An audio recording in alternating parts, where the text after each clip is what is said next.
जय हिंद दोस्तों। आज हम लोग इस वीडियो में विजन एस का मंथली मैगजीन का पॉलिटी का पार्ट 1 करेंगे और टॉपिक का नाम है ट्राइब्यूनल्स। So let's begin. अभी अभी सेंट्रल गवर्नमेंट ने ट्राइब्यूनल्स रिफॉर्म्स ऑर्डिनेंस 2021 पास किया गया और ये रिफॉर्म्स अभी सुप्रीम कोर्ट में चैलेंज है, मतलब उस पर केस चल रहा है। ओके, तो इस रिफॉर्म्स के अकॉर्डिंग इस रिफॉर्म्स में बहुत सारे एपिलेट ट्राइब्यूनल्स का पावर्स को एबोलिश कर दिया गया और उनके पावर्स को जुडिशियल जो एग्जिस्टिंग जुडिशियल बॉडी जैसे हाई कोर्ट है, सुप्रीम कोर्ट है, उन लोगों को फॉरवर्ड कर दिया गया है।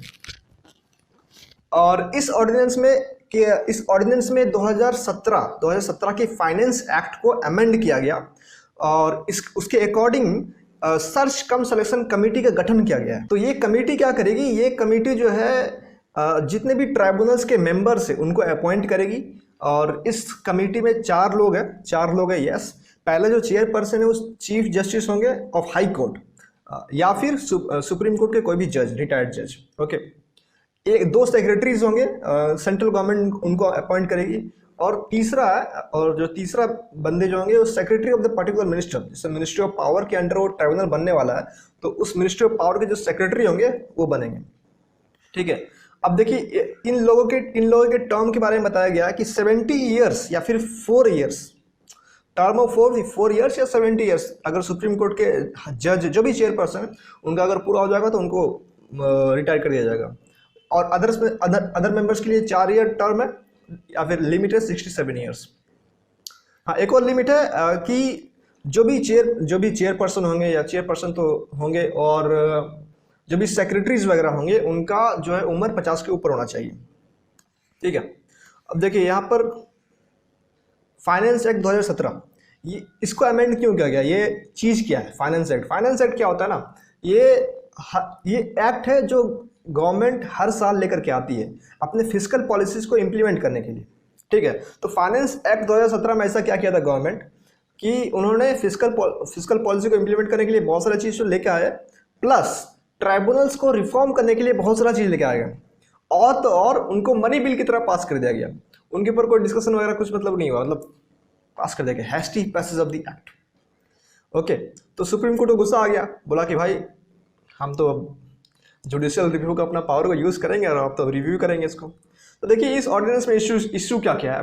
सबसे पहला इशू की कंसल्टेशन नहीं किया गया स्टेक होल्डर से। जितने भी बहुत सारे जो मैंने बताया कि एपेलेट ट्राइब्यूनल्स को एबोलिश कर दिया गया तो उनसे कोई बात नहीं किया गया, बट डायरेक्ट एबोलिश कर दिया गया। जैसे एक तो फिल्म सर्टिफिकेट यहाँ पर दिया गया, फिल्म सर्टिफिकेशन एपेलेट ट्राइब्यूनल, मतलब एक एग्जाम्पल दिया है। तो ऐसे लोगों से, मतलब ऐसे ऑर्गेनाइजेशन से, एसोसिएशन से बात नहीं किया गया और उनको एबोलिश कर दिया गया। इम्पैक्ट असेसमेंट 2019 में सुप्रीम कोर्ट ने रोजर मैथ्यू केस में बताया था ministry of law and justice को कि आपको इम्पैक्ट असेसमेंट करना पड़ेगा जो भी ट्राइब्यूनल्स है। मतलब उन्होंने जो डिसीजन दिया उसके ऊपर कितना इम्पैक्ट हुआ है, क्या फॉलो हुआ है, मतलब इम्पैक्ट क्या हुआ बेसिकली। ठीक है, तो ये इस ऑर्डिनेंस का कुछ इम्पैक्ट असेसमेंट नहीं किया गया, मतलब क्या इम्पैक्ट हो सकता है, क्या इम्पैक्ट और कैसे कैसे इसमें अच्छा हो सकता है, मतलब कुछ मतलब ऐसे ही पास कर देंगे, कुछ इसमें अच्छे से रिसर्च नहीं किया गया। और टेन्यूर को जो बताया कि 4 साल दिया हुआ था वहाँ पे ऑर्डिनेंस में, लेकिन सुप्रीम कोर्ट 2020 में मद्रास बार एसोसिएशन केस में बोला कि 5 साल होगा ये टर्म, लेकिन उसके खिलाफ है ये। अब देखिए ये ट्राइब्यूनल्स क्या होता है। ट्राइब्यूनल्स ये लक्ष्मीकांत में चैप्टर भी है ट्राइब्यूनल्स के ऊपर। तो बेसिकली ये क्वाजी जुडिशियल बॉडीज है। क्वाजी जुडिशियल एक्सप्लिसिटली ये टर्म हम लोग का सिलेबस में मेंशन्ड है, इसलिए क्वेश्चन इससे पूछा जाता है। ये जो है नेचुरल जस्टिस से गाइड होता है, इसका मतलब कुछ लॉ वगैरह नहीं है। नेचुरल जस्टिस मतलब कि आपको ऐसा लग रहा है तो सही है। नेचुरल जस्टिस जैसे ग्राम पंचायत, हाँ सब बोल दे तो सही, मतलब सब सही है। Okay, power of civil court है इसके पास, मतलब किसी को भी अपने पास अपने कोर्ट में हाजिर होने के लिए बोला भाई तुमको आना है, मतलब आना है। जैसे कोर्ट में होता है ना कि आना है, चाहे कितना बड़ा आदमी हो, आना है। और ट्राइब्यूनल्स का एडमिनिस्ट्रेटिव ट्राइब्यूनल में आ गया, फिर आपका सेंट्रल एडमिनिस्ट्रेटिव ट्राइब्यूनल आ गया। 323A आर्टिकल के अंडर में ये आता है। ये 42nd अमेंडमेंट एक्ट जो मिनी कॉन्स्टिट्यूशन है हमारा उसमें ये लाया गया था। उसके पहले ये ट्राइब्यूनल चीज़ नहीं था अपना संविधान में। ओके, अब देखिए ट्राइब्यूनल्स का नीड क्या है। पेंडिंग ऑफ केसेस, हमारे यहाँ बहुत पेंडिंग केसेस, करीब 3 करोड़ केस अपना डिस्ट्रिक्ट कोर्ट में पेंडिंग है, डिस्ट्रिक्ट और सब कोर्ट में। अपना करीब 40 लाख या 60 लाख केस, अपना करीब 44 लाख केस जो है आपका हाई कोर्ट में पेंडिंग है और 60,000 केस सुप्रीम कोर्ट में पेंडिंग है, इतना सारा केसेस पेंडिंग है, तो उसको सॉल्व करने के लिए ट्राइब्यूनल्स लेके आएंगे तो फटाफट सॉल्व हो जाएगा। फास्ट डिलीवरी ऑफ जस्टिस, फटाफट डिलीवरी हो जाएगा, जल्दी जल्दी इंसाफ मिलेगा लोगों को। Cost efficient and more effective in certain areas, जैसे सुप्रीम कोर्ट है, टेक्निकल एरियाज हो गया, कुछ कोडिंग से रिलेटेड कुछ चीज़ें हैं, इन्वायरमेंट से रिलेटेड कुछ चीज़ें हैं, अलग अलग एडमिनिस्ट्रेटिव इश्यूज है, तो अलग अलग उसमें डिपार्टमेंट में अलग अलग ट्राइब्यूनल रहेगा, तो उस चीज़ों को, उस चीज़ का, उन ट्राइब्यूनल्स को, उन एरियाज का ज़्यादा नॉलेज रहेगा, तो जल्दी से डिस्प्यूट को रिजॉल्व कर सकते हैं। तो कॉस्ट इफिशिएंट है और मोर इफेक्टिव है, इफिशिएंट बोल सकते हैं एक तरीके से। ठीक है, यहाँ पर देखिए डेटा दिया हुआ है, कितना कितना केसेस पेंडिंग है सुप्रीम कोर्ट में, हाई कोर्ट में, सबऑर्डिनेट कोर्ट में। ओके, अब देखिए ट्राइब्यूनल्स का इशू क्या है, वो सब तो हम फायदा देख लिए, फायदा क्या होता है ट्राइब्यूनल से, क्या होना चाहिए फायदा। अब इश्यूज क्या है, breakdown of doctrine of separation of power. ये ट्राइब्यूनल्स में देखिए, ट्राइब्यूनल्स को अपॉइंट करने के लिए अपना सेक्रेटरीज वगैरह है, मतलब एग्जीक्यूटिव है, तो एग्जीक्यूटिव और जुडिशरी दोनों में चेक्स एंड बैलेंस हो गया है, लेकिन अपना जो संविधान है वो सेपरेशन ऑफ पावर पे बेस्ड है। ठीक है, तो ये वाला पॉइंट हो गया। लैक ऑफ इंडिपेंडेंस, अब एग्जीक्यूटिव अगर जुडिशरी को अपॉइंट करेगा तो इंडिपेंडेंट नहीं होंगे वो।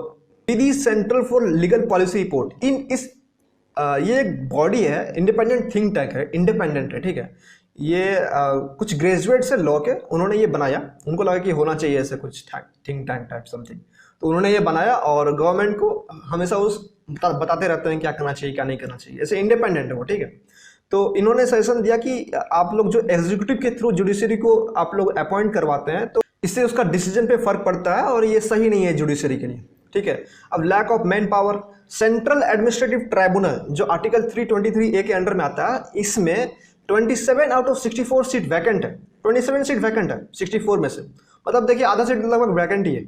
ठीक है, आदमी भी कम नहीं है। High pendency of cases, pendency मतलब केसेस तो बहुत ज़्यादा है ना भाई, केसेस बहुत ज़्यादा हो जाते हैं और उसको पेंडिंग बहुत पड़े रहते हैं और केसेस को अच्छे से सॉल्व नहीं कर पाते लोग। ये प्रॉब्लम तो हर जगह है, सुप्रीम कोर्ट में भी है, तो ठीक है। और फंड्स के लिए जो है पेरेंटल मिनिस्ट्री पे डिपेंड होते हैं वो, तो ये भी एक इशू डाल सकते हैं अपन। अब देखिए वे फॉरवर्ड क्या है, वे फॉरवर्ड है कि नेशनल ट्राइब्यूनल कमीशन बनाया जाए ministry of law and justice के अंडर में।